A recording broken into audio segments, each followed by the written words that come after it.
some religious people, certain religious sects out there. I've had that in my dojo occur, where they wouldn't bow because they only bow before one God. Right. There, you have to. I explain it very thoroughly that there's religion, there's spiritual, there's physical, there's emotional, and each of those categories are a different thing. Because I'm being spiritual and bowing, showing respect, I'm not worshiping. But some people could take that spiritualness, I think that's where we're getting that initially, to a religion, to the only way. So I've seen the conflict with certain religious people in my dojo several years ago. But it depends on the sensei and how you're going to make that clear that, you know, we're not worshiping anything here. We're just doing Aikido. Right. And we're showing respect to each other. It's not bowing. I had two students who would not bow, which I thought was, even though I explained it, we're just showing respect. It's a handshake. It's a Japanese handshake. And after that, they started doing it. Well, one student and the other still refused, but he left.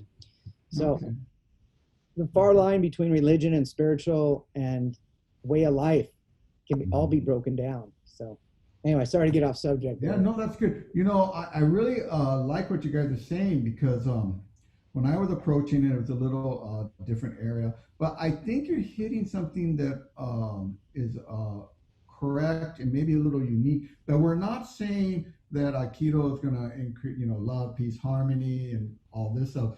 More, if I'm catching it correctly, that it's the little things that we're doing, the bowing, focusing on our posture, working on our breathing while we're moving through it, that we categorize that maybe as what we would call maybe spiritual. Even to the bowing, we might say it's a spiritual, but in an essence of respect, right? Yeah, Go ahead, buddy. I'm not trying to draw a concrete line that bowing equals spirituality or that breathing equals.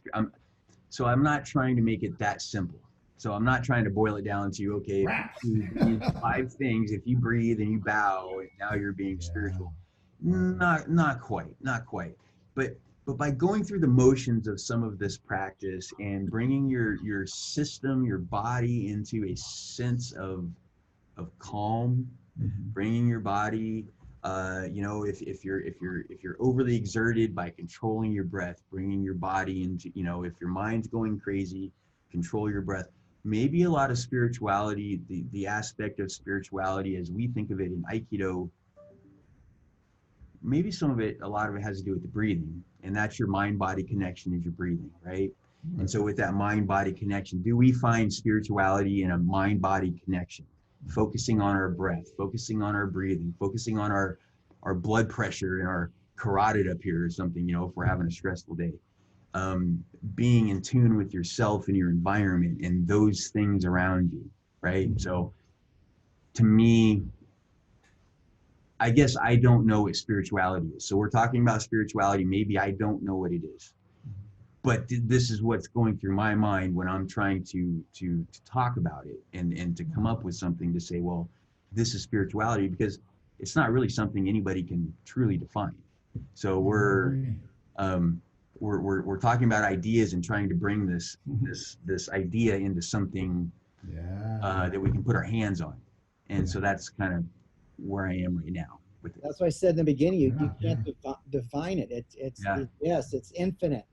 So we can't put we can't capture it and say, here it is, folks.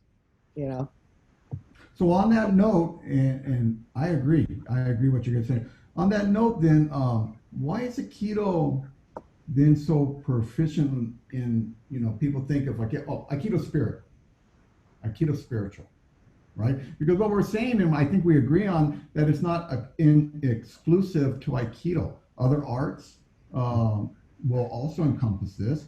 And I would think maybe Aikido currently, when we think of Aikido, people are thinking, it's that spiritual art. Well, we have to ask, if that's the perception, then we have to ask, not why is Aikido spiritual, but why is the perception of Aikido spiritual? And that to me is a more accurate question, because we've been doing Aikido for a long time, and we're struggling with discussing what spirituality is within the context of Aikido. And, and I'm giving you my best, and um, I'm not a Buddhist, and so I don't have an expertise in some of these things. But if it's a public perception, then I think we can talk about some black and white sort of things as to why that would be the public perception. I think maybe that's where the elephant we're trying to tackle, maybe. I think that's easy to answer.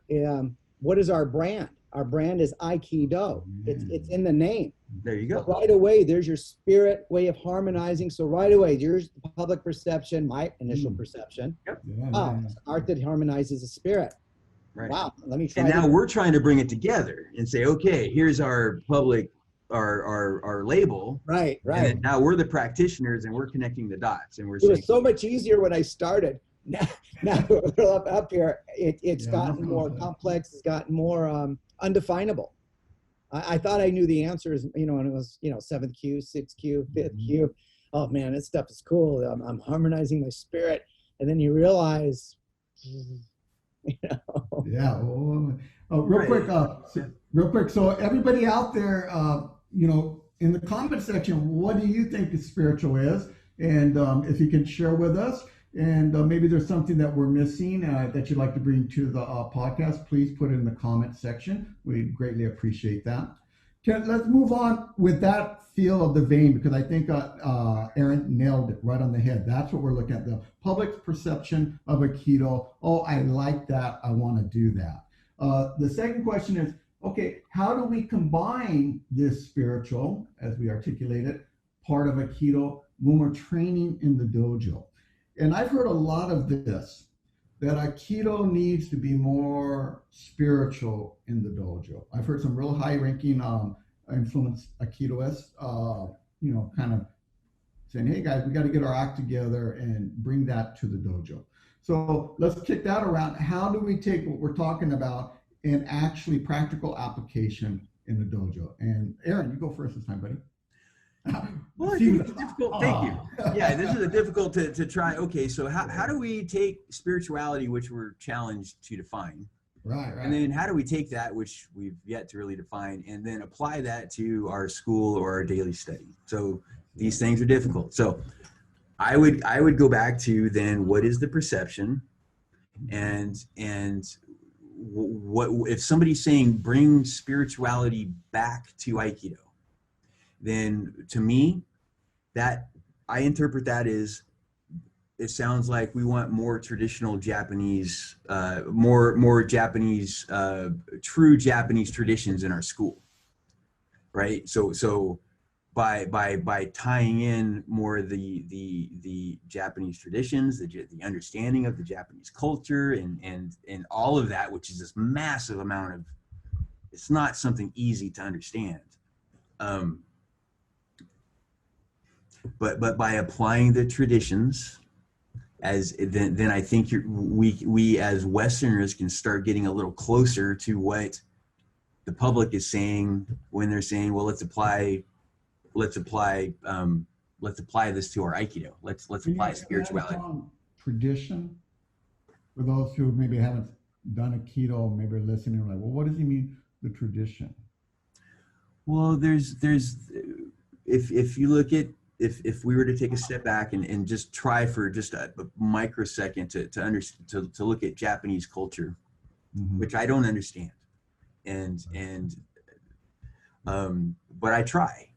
But it's very formal. It's very structured.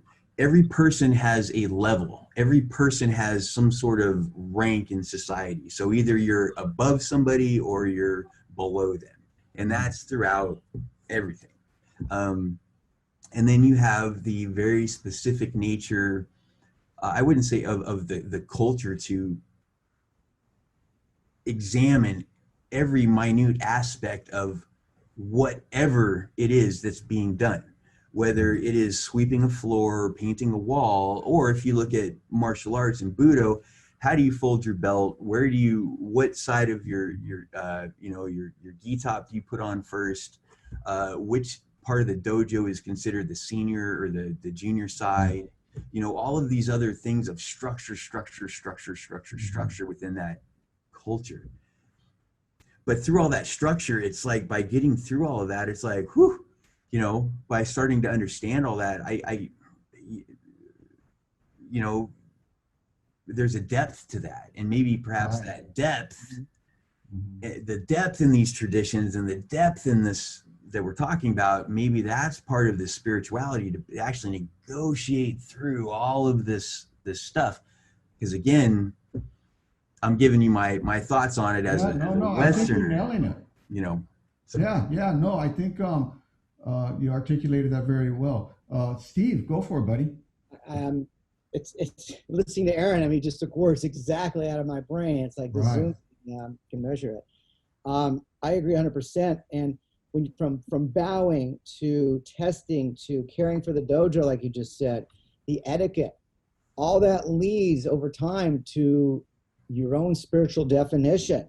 And again, like you said, how much depth you put in that is an individual thing. I know people, we all know those students that are they're immersed from the day one, or you got people that have been there for 50 years who aren't immersed in nothing but minimal. So it's an individual thing, but in time for the dedicated student or teacher, I think spiritualism just grows, with that. But again, second everything Aaron said, is perfect. It's a time thing. It's an involvement thing. I think you guys are hitting it very good, and I think we're actually getting maybe a reference point somewhere where we can make it a little bit more understandable to everybody. And I like it because in the dojo we do these traditions, and as we do them, we realize, hey, there's value there. The bowing, it's not worshiping, but how I bow, attention to detail, like Aaron was saying earlier, the breathing, this focus that we bring into it. You can compare that, the difference of punching somebody, right? But that punch then comes with proper mechanics, breathing, all these other aspects that is more than just cracking somebody. I think maybe we have a little foundation of, this is what we're kind of hitting in spiritual. So are we saying then that when we're training, by applying this attention to detail or applying these traditions, that's part of it, not all of it, because it's unexplainable, that this is how maybe we're beginning to apply the spiritual aspects of Aikido? Are we kind of headed like that? This is how we polish. So these are the things we use to polish ourselves, right? So we polish ourselves and we continue to get better, and we work through these structures, and we work through these etiquettes, and we work through the pain of training, the good pain of training, and everything that we do, and it soaks in over a period of time. And I think it's all of this stuff, and the polish of now, how do you deal with other people out in the real world? How do you get through with a personal tragedy, a loss, all of these things? Well, you've been, you've trained your mind, and you've provided honed a level of discipline within yourself to adhere to all of these things. You've improved yourself as a person, in allowing in training yourself to get through all of these things. So now we take all of that training, all that indirect stuff, and we go out in the world, and now we've polished ourselves.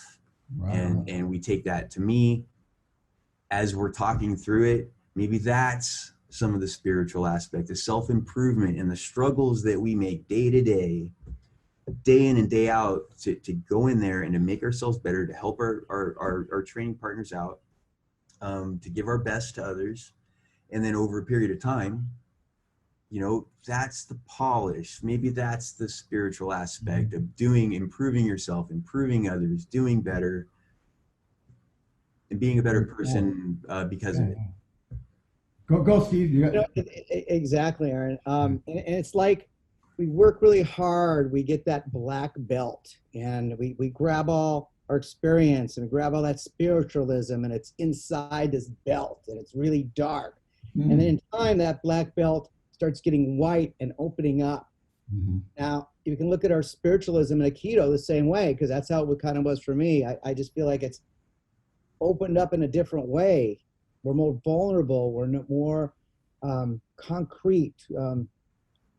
I don't know. It's the things like we're doing now. We're really a lot more open to Yeah. spiritualism, to change, to just what it's about, the martial arts. And it's an ever-changing thing. And that's us. And we have to, go on that plane. That's spiritualism. It's ever-changing. Just asking the questions is Asking the part of the question. process. Yeah. Yeah. So true, man. And be able Before, to articulate and work it through. Yeah, yeah. that That's grasshopper wasn't asking many questions in the beginning because it was hard. I didn't know how to ask. I didn't know what to ask. knowing how to It took ask. me this long as we're questioning each other now. We didn't do this years ago. We're doing it now because Mhm. I guess we're ready, grasshoppers. Maybe grasshopper, hit the stone, right? Hey, on this, as we're talking about this, I'm seeing practical application in my dojo. For example, I see some students that come in very talented, catching on really quick, right? But a lot of times they have a hard time about the connection being uke, the attack. They're like, and especially if it's a lower belt, or maybe they're having to train with someone who's not as high skill level, and you see the attitude just change it, right? And then you go, hey, good attack, stay focused, right? I think maybe that is falling in line that getting that person to understand by maintaining that focus and doing this, that's the part of the spiritual part. And if you don't work on that, as you grow as an Aikidoist, you're going to be unbalanced, and you can only go so far. But if you want to go as high as you can, you've got to keep polishing those things. Yeah. And I just think for everybody listening, if you want to do Aikido, you have to train your ability to focus. We have to. Absolutely. Focus goes, your energy flows, as we know. But on that, Eugene, what you just said there is a lot of people don't want to be ukes. They just want to be the nage, practice the technique, realizing that being an uke of receiving is just as zen, just as spiritual of being a nage. And that's what I really try to emphasize in my dojo. It's a 50-50 relationship of growth. It isn't just about learning technique. It's learning to accept the technique and blending with it. That is, to me, one of the most important things that I'm really trying to zero on with students. It isn't just about doing technique. They'll learn to receive it, learn to be a good uke. Well, that's the higher level, in my opinion. Actually, receiving it is a higher level than delivering it. But on a spiritual plane of receiving that strike, flowing with it, yeah. I mean, as we get up in the ranks, the better we get to blend. But if we can get that in our new students as soon as possible, that it's emphasize the importance of being an uke and why and what you need to train for and to receive that attack, then the more spiritual will come later. But the physical acceptance, it's hard mentally to absorb a punch. It's hard mentally that I'm being thrown, I'm being, thrashed today. Mm-hmm. But that's a mental thing, and we got to get spiritually through that barrier. So that's a whole spiritual thing in itself, is being a good uke versus even a good nage. I got to give a credit to somebody who dealt with this uke thing, and it really clicked with me, and it's helped me a lot with my students getting that part across. And me, number one,